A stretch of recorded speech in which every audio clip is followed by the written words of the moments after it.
Hello, everyone. Are we being set up to fail in real estate? That is the question. We all know what happened a few years ago as we went through a crazy real estate market with prices they were going through the roof by the minute. So if you went through that, you have experienced a large amounts of bidding wars, price skyrocketing, and all kinds of drama, right? So what I found out at that particular time, it was fear of missing out, right? Like that was a big headline everywhere in social media, amongst realtors, amongst buyers, and everyone else. So it was fear of missing out. So people were kind of pushed into the entire cycle of buying real estate and buying properties. Now, a few years down the road, there's an after effect, right? So the question is, are we being set up? So I will tell you a story regarding one of my clients and a friend that got married, was renting for a while. And what happened is that, the parents and the pressure of everybody else around that particular couple, they were kind of saying like, why would you rent? It's a waste of money. You're throwing the money out of the window, as most people like to say, right? So everyone kind of was pressuring that particular couple to purchase real estate, right? So, but one little thing, nobody really asked them if they were ready, if they had a down payment. And we all know how much it costs to get married nowadays, right? Like people are going through all kinds of different bills when it comes to organizing the wedding. But that's for another video. Let's focus on this. So, with being pushed with their family members and with friends and that pressure, right? It created, I'm not gonna say a chaos, but it created an uncomfortable feeling, right? Especially around the time where interest rates were low and, real estate was in ultra high demand. So then the dad stepped in, the family, stepped in and they said, you know what, like, I will make sure that you get your 20% down payment and that you buy your first home. Because, most parents, in my experience anyway, want to help their children, right? Like those parents, they don't want their kids go through hardships and jump through the loops and stuff like that. So the dad goes to the bank, has a real estate property already, puts a HELOC or a line of credit or whatever like on his property, and says to the kids, here you go, it's a $250,000 check gift to you. So here you go buy your first home. So a few months later, the purchase of $1 million, right? Like it was like a $750,000 mortgage at that point. The couple was very excited. They just got married, they bought their first home, they got the down payment and help from their family and parents, and everything went well until the closing, right? So usually what happens with these young couples, once they start moving into these properties, right? Like everything has to make sense, which is a good habit to have. But financially, sometimes it doesn't make sense. Like sometimes your house cannot look like some of these homes on Instagram or YouTube or one of these shows, right? Like take it step by step. So nevertheless, obviously they moved in, they threw a couple of parties and whatnot, and then the bills started to come in, right? So unfortunately, around that period of time, as the bills were coming in and the interest rates, like we had a huge spike of interest rates increases in Canada. So what happened, like that particular couple, right? Like, they started to worry because they were starting to struggle. How will they make their next mortgage payment, right? So the after effect to all of that is, the family is also stressing, and the dad that gave, $250,000 for the down payment to help his kids, right?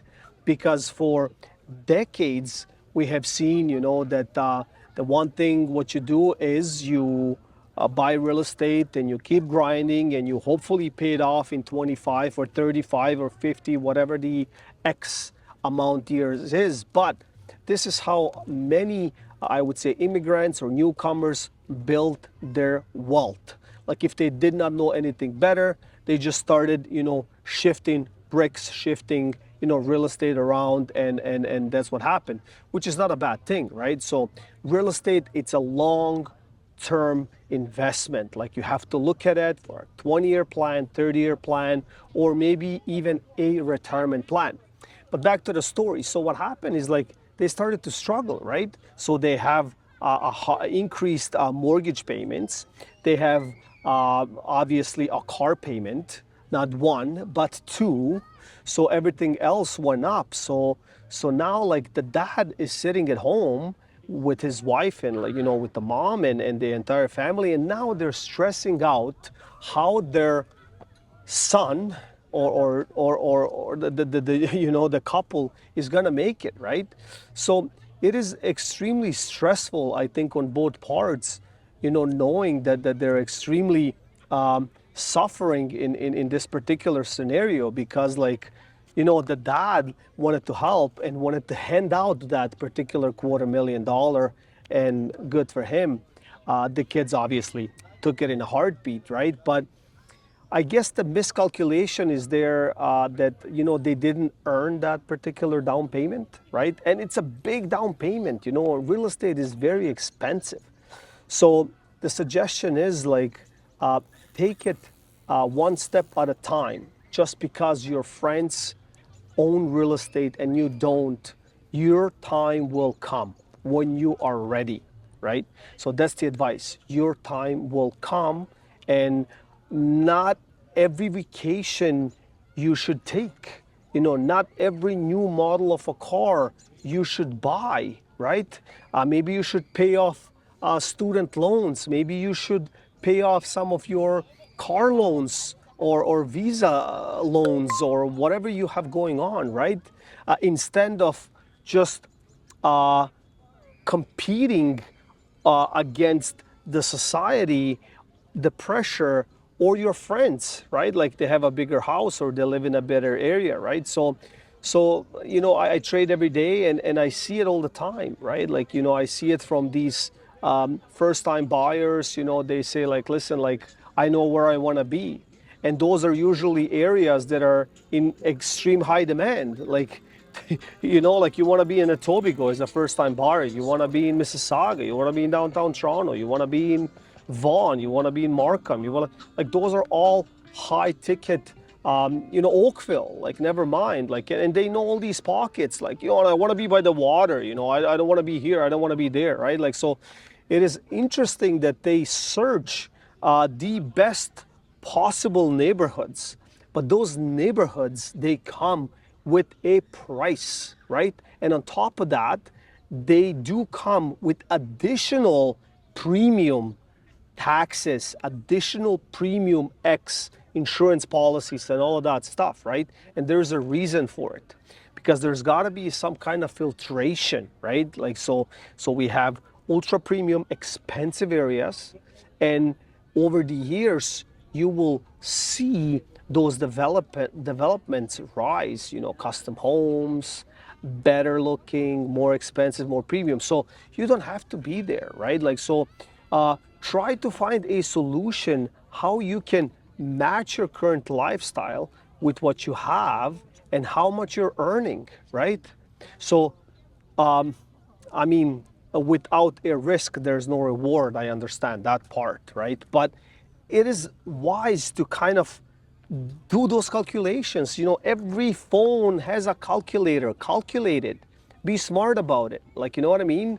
And whatever you calculate, from my own experience, there's always additional costs, right? Because you're not calculating on how many birthdays you're going to go to and how many, kids' birthdays you're gonna go to and how many diapers hopefully you will buy one day and all of that stuff, right? So all of these things, you have to have a particular buffer, right? And if you really want to succeed into something, there's that sacrifice. you will have to sacrifice, right? So every vacation that you take, I know you're probably Googling it, and you're finding all these great reviews with 6-star hotels in Barbados, Bora Bora, Bahamas, and all of that stuff. But you know what I mean? You can take a local vacation as well, right? Like just, go to a local beach, right? Save a couple of $1,000, save that down payment, have an extra cushion, right? So I believe what we can learn from the past generations is that they did sacrifice. Those parents that are watching this, or those kids that are watching this, I'm sure you can relate to it, but you know what I mean? They took sacrifices. They did not go on vacation every year. They did not buy every new model of a vehicle. They did not do X, Y, and Z just to make sure that their kids have the best possible birthday parties with 3,000 balloons and drones and all of that stuff, right? Like, I'm not saying you shouldn't do that, but if you're not able to, don't do it. It's very simple. But I'm sure if you sacrificed, few years, like give yourself 5 years, you could come up with the proper down payment, or you can come up with the cushion. And now, this is not to say that your parents cannot lend you money. Of course, family is there. Your parents suffered and they sacrificed. And if they're willing, so be it, right? So if anyone can relate to this video and you think that this message would help, please share it. Otherwise, like, subscribe, and share to everyone else. And thank you all for watching.